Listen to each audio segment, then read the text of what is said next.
श्री परमात्मने नमः। जय राम श्री राम जय जय राम।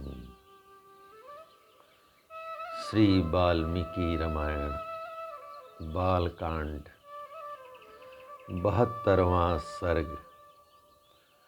विश्वामित्र द्वारा भरत और शत्रुघ्न के लिए कुशध्वज की कन्याओं का वर्ण।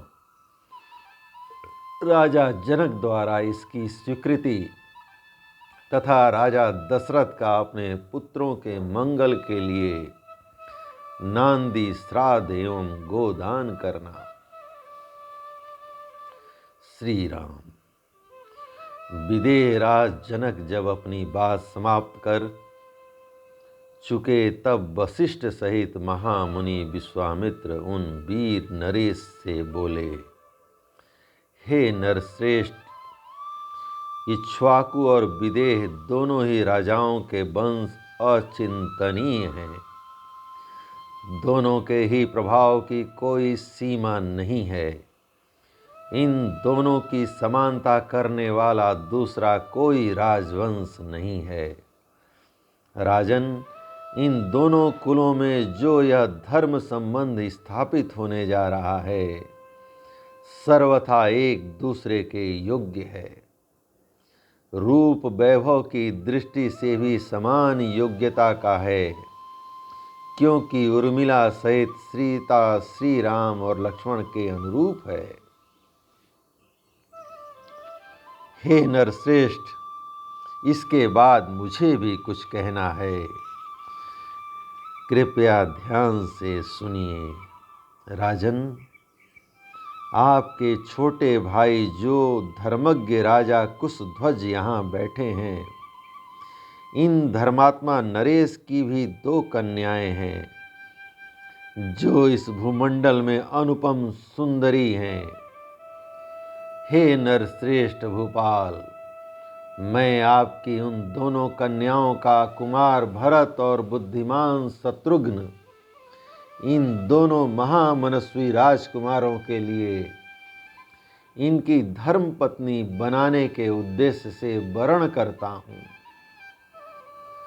राजा दशरथ के ये सभी पुत्र रूप और यौवन से सुशोभित, लोकपालों के समान तेजस्वी तथा देवताओं के तुल्य पराक्रमी हैं। हे राजेंद्र, इन दोनों भाइयों भरत और शत्रुघ्न को भी कन्यादान करके आप इस समस्त इक्ष्वाकु कुल को अपने संबंध से बांध लीजिए। आप पुण्य कर्मा पुरुष हैं। आपके चित्त में व्यग्रता नहीं आनी चाहिए, अर्थात आप यह सोचकर व्यग्र न हो कि ऐसे महान सम्राट के साथ मैं एक ही समय 4 वैवाहिक संबंधों का निर्वाह कैसे कर सकता हूँ। वशिष्ठ जी की सम्मति के अनुसार विश्वामित्र जी का यह वचन सुनकर उस समय राजा जनक ने हाथ जोड़कर उन दोनों मुनिवरों से कहा, हे मुनि पुंगवों, मैं अपने इस कुल को धन्य मानता हूँ जिसे आप दोनों इक्ष्वाकु वंश के योग्य समझकर इसके साथ संबंध जोड़ने के लिए स्वयं आज्ञा दे रहे हैं। आपका कल्याण हो। आप जैसा कहते हैं ऐसा ही हो। ये सदा साथ रहने वाले दोनों भाई भरत और शत्रुघ्न कुशध्वज की इन दोनों कन्याओं में से एक एक को अपनी अपनी धर्म पत्नी के रूप में ग्रहण करें। हे महामुने, ये चारों महाबली राजकुमार एक ही दिन हमारी चारों राजकुमारियों का पाणी ग्रहण करें। ब्रह्मन अगले 2 दिन फाल्गुनी नामक नक्षत्रों से युक्त हैं।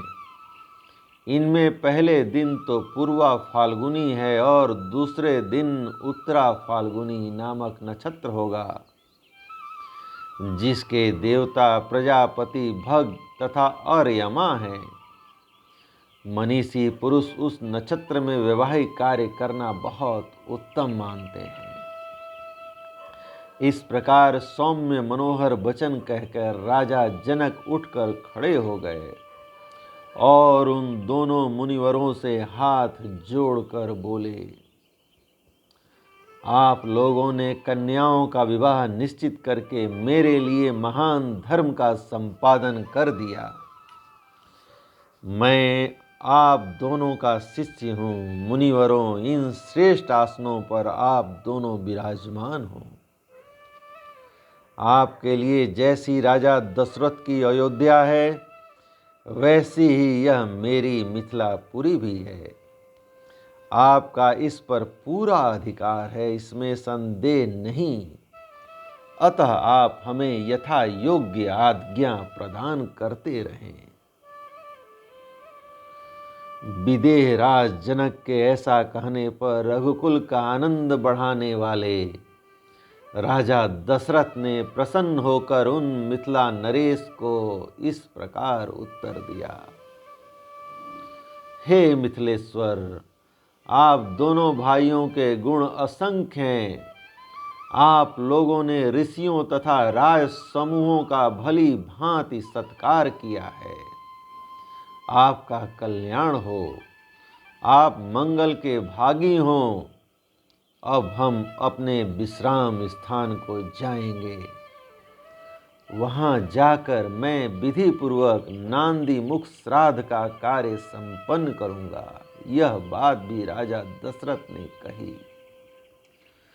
तदंतर मिथिला नरेश की अनुमति ले महायशस्वी राजा दशरथ मुनि श्रेष्ठ विश्वामित्र और वशिष्ठ को आगे करके तुरंत अपने आवास स्थान पर चले गए। डेरे पर जाकर राजा दशरथ ने अपराह्न काल में विधि पूर्वक आभ्युदयिक श्राद्ध संपन्न किया। तत्पश्चात रात बीतने पर प्रातः काल उठकर राजा ने तत्कालोचित उत्तम गोदान कर्म किया। राजा दशरथ ने अपने एक एक पुत्र के मंगल के लिए धर्मानुसार 1-1 लाख गौएं ब्राह्मणों को दान की। उन सबके सींग सोने से मढ़े हुए थे। उन सबके साथ बछड़े और कांसे के दुग्ध पात्र थे। इस प्रकार पुत्र वत्सल रघुकुल नंदन पुरुष शिरोमणि राजा दशरथ ने 4 लाख गौओं का दान किया तथा और भी बहुत सा धन पुत्रों के लिए गोदान के उद्देश्य से ब्राह्मणों को दिया। गोदान कर्म संपन्न करके आए हुए पुत्रों से घिरे हुए राजा दशरथ उस समय लोकपालों से घिरकर बैठे हुए शांत स्वभाव प्रजापति ब्रह्मा के समान शोभा पा रहे थे। जय श्री राम। इस प्रकार श्री वाल्मीकि निर्मित आर्ष रामायण आदि काव्य के बालकांड का 72वां सर्ग प्रभु श्री राम की कृपा से पूर्ण हुआ। जय राम, श्री राम, जय जय राम।